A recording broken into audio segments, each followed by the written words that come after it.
নামাজ নামাজ করো তাহলে চাকরি ছেড়ে গিয়ে নামাজ পড়ো। পুরা আওয়ামী লীগের আচরণ ওদের ভিতরে ভাই, প্রতিটা স্টেপে স্টেপে আওয়ামী লীগের আচরণ। না হয় ওরা কিভাবে পারে আজকে কালকে রাত 8টা থেকে শুরু করে আজকে যেহেতু আমাদের মানববন্ধন শুনছে, ওদের ফ্যামিলি থেকে শুরু করে ওদেরকে দফায় দফায় মিটিং করে ঠেট দিতেছে। আমরা আজকে বাসায় নাও পৌঁছাইতে পারি, আমাদের কাছে এরকম থ্রেড আছে। যদি আমরা বাসায় পৌঁছাইতে না পারি, আপনাদের চিন্তা করার কিছু নাই, আমরা শহীদ হইতে রাজি আছি। আসলে আমি হচ্ছে প্রাণার এফএল রেনবো গ্রুপের বনশ্রী শোরুম ম্যানেজার। আমি এখানে মানববন্ধনে আসার এবং সমাবেশ ডাকার কারণ হচ্ছে আমরা ডিউটিরত অবস্থায় আমাদের কিছু মিটিং হয়, যে মিটিংগুলো হচ্ছে আমাদের ঠিক নামাজের সময় হচ্ছে 1-1টার সময় হচ্ছে, 1টা 20-এ শুরু হয়, 2:30 পর্যন্ত গিয়ে শেষ হয়। এরপরে হচ্ছে বিকাল 4 আসরেরটা হচ্ছে আসরের টাইমে একদম নামাজরত অবস্থা, একদম নামাজের টাইমে হচ্ছে মিটিংগুলো। তো আমরা হচ্ছে প্রাথমিক অবস্থায় আমরা 2-4 জন ভাই আমরা একত্রিত হই শোরুম ম্যানেজার। আমরা স্যারকে একটা আবেদন অনুরোধ জানাই যে স্যার আপনারা হচ্ছে যে এই মিটিং টাইমটা এটা নামাজের টাইমের বাহিরে রাখেন, মিটিং টাইমটা হচ্ছে নামাজের টাইমের বাহিরে রাখেন। নামাজের টাইমের বাহিরে রাখলে হচ্ছে কি আমরা নামাজটা পড়ে মিটিংয়ে অ্যাটেন্ড করতে পারবো, দেন সারাদিন হলে সারাদিন আমরা মিটিংয়ে জয়েন করতে পারবো। যখন এটা ধীরে ধীরে বলতেছি স্যাররা শুনতেছে না। একদম আমাদের রাতের মিটিং হয় 8টা থেকে 9টা 9:30 পর্যন্ত চলে। আমাদের প্রতিটা নামাজ কায়জা হচ্ছে একটা 90% মুসলিম কান্ট্রিতে ওরা হচ্ছে আমাদের এই কথা কোনো কানে নিচ্ছে না। যখন আমরা অভিযোগ করি দেন ওরা হচ্ছে 2 জন আমার বনশ্রী শোরুমে আছে, রিটেল ম্যানেজার জাকির স্যার এবং হচ্ছে এরিয়া ম্যানেজার ইকরামুল স্যার। ওনায় আমার শোরুমে আসে, বললো আপনি আপনার স্যারের সাথে কেন বাকবিতনটা করলেন, কেন আপনি ওনার সাথে ঝগড়ায় গেলেন। আমি বললাম স্যার ঝগড়ায় যাই না, আমি জাস্ট ওনাকে অনুরোধ করছি নামাজের টাইমে যে মিটিংগুলো না রাখে। দেন ওনা আমাকে বলতেছে তোমরা কি তাহলে জামাত শিবিরের বাচ্চা? জামাত শিবিরও তো তোমাদের মতো এরকম করে না, তোমরা যদি নামাজ করো তাহলে চাকরি ছেড়ে গিয়ে নামাজ পড়ো। সারাদিন নামাজে পড়ে থাকো, তোমরা জামাত শিবিরের মতো আচরণ করবা না, তোমরা শুধু নামাজ নিয়েই পড়ে থাকো, চাকরির তোমাদের দরকার নাই, তাহলে তোমাদেরকে আউট করে দিচ্ছি। আমরা বললাম স্যার আমরা তো আপনার কাছে অনুরোধ করতেছি যে মিটিংগুলা নামাজের টাইমে দিয়েন না। এই ঘটনা প্রেক্ষাপট ওই দিন শেষ হয়ে যায়। দেন হচ্ছে কয়েকদিন যাওয়ার পরে গত 2 তারিখে, গত 2 দিন হয়েছে, 2 তারিখে ইনস্ট্যান্ট হেড অফিস থেকে 6 জন স্যার আসে, আমাকে ইনস্ট্যান্ট ক্লোজ করে দেয়।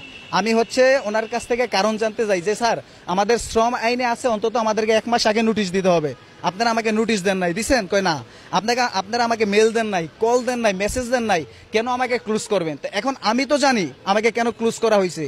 ওরা হচ্ছে নামাজের টাইমে মিটিং করে দেন হচ্ছে আমাদেরকে পরোক্ষভাবে ইসলামিক ধর্মীয় কার্যকলাপে বাধা দিচ্ছে। দেন আমরা এটার প্রতিবাদ করার কারণেই হচ্ছে আজকে আমার এই অবস্থা। আজকে আমাকে গত 2 তারিখে ইনস্ট্যান্ট ক্লোজ করে দিছে। এখন আমি আপাতত বেকার আছি। দেন হচ্ছে এখন আমি আমার যে সহকর্মী ভাইয়েরা আছে কিছু ভাইদেরকে নিয়ে আজকে এখানে মানববন্ধনে আসছি।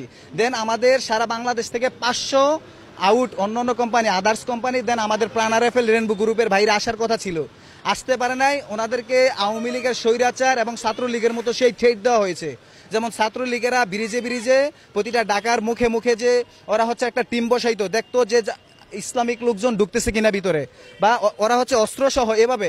এখন আমাদের আরএফএল প্রাণার এফএল কোম্পানির সেই রেনবো গ্রুপের সেই স্যাররা, সেই হচ্ছে ওদেরকে স্যার বলা যাচ্ছে না, যদিও আমি স্যার বলতেছি, এটাকে একদম ডাইরেক্ট কাফের বলা দরকার। যারা নামাজে বাধা দিতে পারে ইনডাইরেক্টলি ওরা কাফের। ওরা হচ্ছে ওদেরকে মিটিং করলে ডাইরেক্ট ঠেট দিচ্ছে চাকরি খাওয়ার। সেই কারণে হচ্ছে আমার ভাইয়েরা আজকে আমার সাথে অ্যাটেন্ড করতে পারে নাই। আমার অল্প সংখ্যক ভাই আছে যাদেরকে নিয়ে আমি এখন কিছুক্ষণের ভিতরে মানববন্ধনে দাঁড়াচ্ছি। এখন বিষয়টা হচ্ছে ওরা পুরা আওয়ামী লীগের আচরণ ওদের ভিতরে ভাই, প্রতিটা স্টেপে স্টেপে আওয়ামী লীগের আচরণ।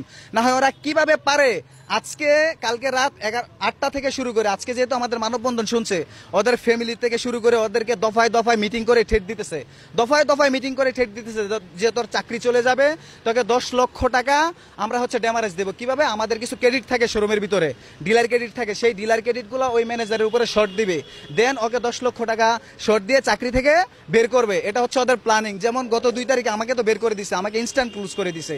তো এখন আমার এই বাংলাদেশের সকল মুসলিম ভাইদের দিকে আমার দৃষ্টি আকর্ষণ, ভাইরা আমার এখানে আমার দিকে তাকান, আমার কথাগুলো শুনেন।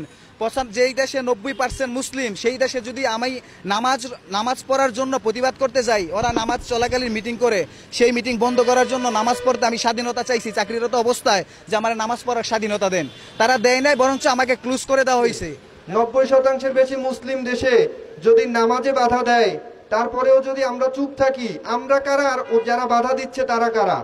আমরা কি কাফেরদের দলের লোক? আমরা কি মুনাফেক? আমার প্রশ্ন হচ্ছে, এই প্রশ্নের উত্তর বাংলাদেশের বর্তমান প্রধান উপদেষ্টা যিনি আছেন স্যারের কাছে বিনীতভাবে অনুরোধ থাকবে, আলেম সমাজের কাছে আমার অনুরোধ থাকবে যে ভাই আপনারা এইটাকে দেখেন, এইটাকে একটু ডিপলি চিন্তা করেন, আজকের দিনটা চিন্তা করেন। আমরা 3 কর্মদিবস দেখব। আপনাদের কাছে অনুরোধ থাকলো, হাত জোড়ে অনুরোধ করলাম যে 3 দিনের মধ্যে আপনারা এটার ফয়সালা করবেন। আর এই যে মুনাফেক কাফেররা আছে, এদের বিচার আপনারা রাস্তায় করবেন। আমরা জানি না আজকে আমরা বাসায় ফিরতে পারবো কিনা, কারণ আমাদের কাছে বিভিন্ন রকম হুমকি আছে, আমাদের কাছে থ্রেট আছে। আমরা কেন আসছি, আমরা আসতে পারবো না, এরকম অনেক এভিডেন্স আমাদের কাছে আছে, প্রয়োজনে আমরা দিব। কিন্তু আমরা যদি আজকের পরে আমরা যদি নাও থাকি, আপনাদের আলেম সমাজ, বাংলাদেশ সরকার প্রধান বর্তমান যিনি আছেন, প্রত্যেকটা মন্ত্রণালয়ের কাছে আমাদের দাবি থাকলো যে 3 দিনের মধ্যে, আজকের পর থেকে 3 দিনের মধ্যে এর বিচার করতে হবে। যারা আপনারা ব্যানারে যে ছবিটা দেখতে পারতেছেন, এরা মূলত ইসলাম কায়েম তো দূর, এরা মূলত নামধারী ইসলাম, এরা ইসলামের জন্য শয়তান, এরা হচ্ছে ফিরাউন, এরা হচ্ছে নব্য ফিরাউন। এই ফিরাউনরা কোনোভাবে ধর্ম কায়েম করতে পারবে না। আপনারা যদি একটা সহজ হিসাব করেন যে 93 জন শতকরা মুসলমানের দেশে যদি নামাজ নিয়ে কথা বলে এরা পার পায়, আর এই কোম্পানির বড় বড় স্যাররা যদি এদেরকে প্রমোট করে, তাহলে আমরা যারা হিন্দু আছি, যারা বৌদ্ধ আছি, যারা অন্য ধর্মাবলম্বী আছি, তাদের এখানে সিকিউরিটিটা কোথায়? আজকে ইসলাম ধর্ম নিয়ে কথা হচ্ছে, কালকে হিন্দু ধর্ম নিয়ে কথা হবে, পরশুদিন অন্য ধর্ম নিয়ে কথা হবে। ভাই আমাদের কথা একটাই, আমরা যদি নাও থাকি, আজকে যারা এটা দেখতেছেন, যারা আমাদের সাথে আছেন বা যাদের আসার ইচ্ছা ছিল, যারা আসতে পারেন নাই, প্রত্যেকের জায়গা থেকে রেডি থাকবেন। এই নব্য ফ্রাউনদের যে যেখানে পাবেন, 3 দিনের মধ্যে যদি আমাদের এর বিচার যদি আমরা না পাই, যে যেখানে পাবেন, আমি আবারও বলতেছি, আমরা হয়তো থাকবো না। প্রাণ আরএফএল গ্রুপের রেইনবো গ্রুপের এরিয়া ম্যানেজার ইকরামুল হক, এই 2 জন ব্যক্তি সরাসরি ইসলামের উপর আঘাত আনছে। এই বাংলার মাটিতে ইসলামের উপর আঘাত আনবে এমন কোন ব্যক্তির স্থান আমরা যারা মুসলিম আছি তারা দিব না।